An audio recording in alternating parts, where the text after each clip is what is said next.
Today we shall discuss about the role of national power in determining the foreign policy of a country. First, to understand what is international law, because the concept national power is based on international law. International law is nothing but a law which determines the type of relation between the two different countries, whether a country is a developed country or whether a country is a developing country or a country is an underdeveloped country.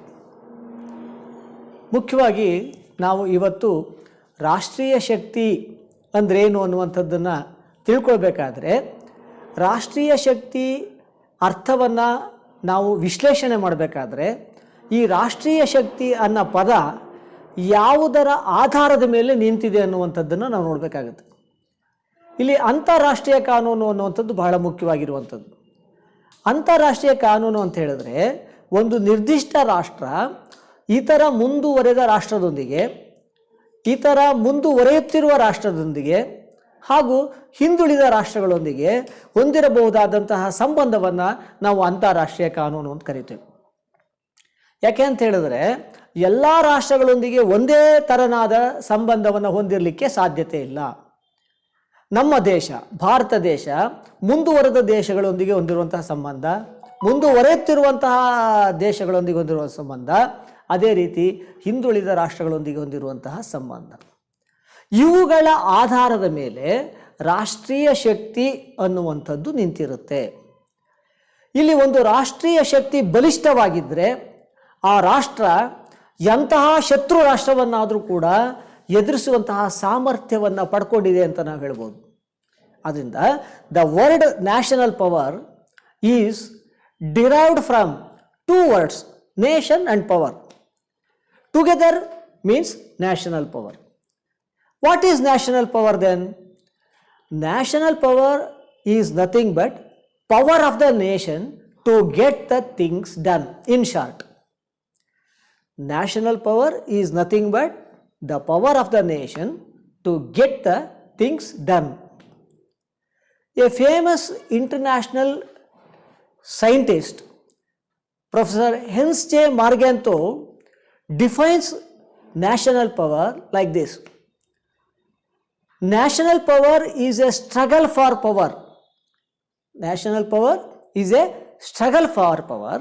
It is universal in time and space, and it is undeniable fact of experience. Now we have to analyze this definition. It is a struggle for power. Each and every country is struggling for power and power only, for usurping power, for occupying power, for establishing power, and to dominate the power. See, it is a struggle for power means ಒಂದು ನಿರ್ದಿಷ್ಟ ರಾಷ್ಟ್ರ ಶಕ್ತಿಗಾಗಿ ನಡೆಸುತ್ತಿರುವಂತಹ ಹೋರಾಟ, struggle for power. It is universal in time and space. ಯಾವುದೇ ಜಗತ್ತಿನಲ್ಲಾಗಿರಲಿ, ಯಾವುದೇ ಪ್ರದೇಶದಲ್ಲಾಗಲಿ ಇದು ಸಾರ್ವತ್ರಿಕವಾಗಿರುವಂಥದ್ದು. ಶಕ್ತಿಗಾಗಿ ನಡೆಯುತ್ತಿರುವಂತಹ ಹೋರಾಟ ಯೂನಿವರ್ಸಲ್, ಸಾರ್ವತ್ರಿಕವಾಗಿರುವಂಥದ್ದು. ಆಕಾಶದ ಮೇಲಾಗಿರ್ಬೋದು, ಭೂಮಿ ಮೇಲಾಗಿರ್ಬೋದು, ಎಲ್ಲಿ ಬೇಕಾದರೂ ಆಗಿರ್ಬೋದು. ಇದು ನಿರಂತರವಾಗಿ ನಡೀತಾ ಇರುವಂತಹ ಒಂದು ಪ್ರಯತ್ನದ ಹೋರಾಟ, universal in time and space, and it is undeniable fact of experience. ಮತ್ತು ಶಕ್ತಿಗಾಗಿ ಯಾವುದೇ ರಾಷ್ಟ್ರ ನಿರಂತರ ಹೋರಾಟ ಮಾಡ್ತಾ ಇರಬೇಕಾದ್ರೆ ಇದನ್ನು ಬೇರೆ ಇನ್ನಿತರ ರಾಷ್ಟ್ರ ಯಾವುದು ಕೂಡ ಯಾತಕ್ಕೋಸ್ಕರ ಹೋರಾಟ ಮಾಡ್ತೀಯಾ, ಯಾತಕ್ಕೋಸ್ಕರ ನೀನು ಶಕ್ತಿಯನ್ನು ವೃದ್ಧಿಸ್ಕೊಳ್ತೀಯಾ ಅಂತ ಹೇಳ್ಬಿಟ್ಟು no country can question the authority of another country, because each and every country has the right to establish their own power. ಪ್ರತಿಯೊಂದು ರಾಷ್ಟ್ರ ಏನು ಮಾಡ್ತಾ ಇದೆ, ಶಕ್ತಿಶಾಲಿ ರಾಷ್ಟ್ರವಾಗಬೇಕು, ಬಲಿಷ್ಠ ರಾಷ್ಟ್ರವಾಗಬೇಕು, ನಾನು ಸಂಪದ್ಭರಿತ ರಾಷ್ಟ್ರವಾಗಬೇಕು ಅಂತೇಳ್ಬಿಟ್ಟು ಪ್ರಯತ್ನವನ್ನು, ಹೋರಾಟವನ್ನು ಮಾಡ್ತಾ ಇರೋದನ್ನು ಯಾರೂ ಯಾವುದೇ ಕಾರಣಕ್ಕೂ ಕೂಡ ತಿರಸ್ಕರಿಸಲಿಕ್ಕೆ ಸಾಧ್ಯತೆಯೇ ಆಗದೆ ಇರುವಂಥದ್ದು. ಪಂಡಿತ್ ಜವಾಹರ್ಲಾಲ್ ನೆಹರು ಅವರು ಒಂದು ಕಡೆ ಹೇಳಿದ್ದಾರೆ, India is a rich country inhabited by the poor people. But now that concept is slowly weeding away. ನಾವು ರಾಷ್ಟ್ರಶಕ್ತಿ ಅಂದ್ರೇನು ಅನ್ನುವಂಥದ್ದನ್ನು ನಿರ್ಧಾರ ಮಾಡಬೇಕಾದ್ರೆ ಮುಖ್ಯವಾಗಿ ಈ ನಿರಂತರವಾದ ಹೋರಾಟ, ಅನುಭವದಲ್ಲಿ ತಿರಸ್ಕರಿಸಲಿಕ್ಕೆ ಆಗದೇ ಇರುವಂಥದ್ದು, ಸಾರ್ವತ್ರಿಕವಾಗಿರುವಂಥದ್ದು, ಈ ಹಿನ್ನೆಲೆಯಲ್ಲಿ ನಾವು ರಾಷ್ಟ್ರಶಕ್ತಿಯನ್ನು ವಿಶ್ಲೇಷಣೆ ಮಾಡಬೇಕಾಗಿರುತ್ತೆ. ಆದರೆ ರಾಷ್ಟ್ರಶಕ್ತಿಯನ್ನು ವಿಶ್ಲೇಷಣೆ ಮಾಡಬೇಕಾದ್ರೆ ಒಂದು ಅಥವಾ ಎರಡು ಅಂಶಗಳನ್ನು ಇಟ್ಕೊಂಡು ನಾವು ವಿಶ್ಲೇಷಣೆ ಮಾಡೋಕ್ಕೆ ಸಾಧ್ಯತೆ ಇಲ್ಲ. It constitutes so many factors. So many factors may be categorized under two headings, that is tangible elements and intangible elements.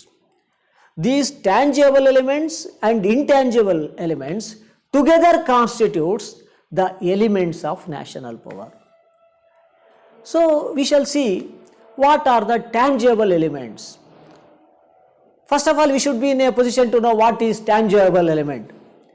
Tangible element is that element which we can see, which we can enjoy, and how it will constitute in determining a very strong national power in molding the foreign policy of our country. So, firstly, we shall see geographical features. What do you mean by geographical features? Geographical features refers to the climatic condition of the country. Geographical factors refers to the climatic condition of a country.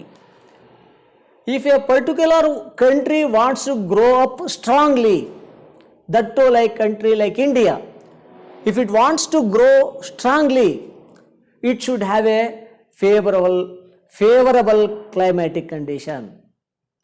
Unless and until it has the favorable climatic condition, we cannot grow anything, we cannot establish anything, we cannot develop anything, we cannot stabilize the economy. There are so many factors, there are so many logical factors which will be motivated by the geographical features.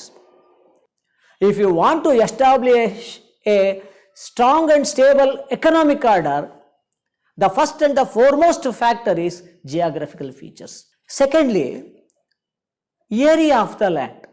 There is a big debate over this concept with regard to the area of land. ಭೂ ವಿಸ್ತೀರ್ಣ ಏನಪ್ಪ, ಈ ಭೂ ವಿಸ್ತೀರ್ಣ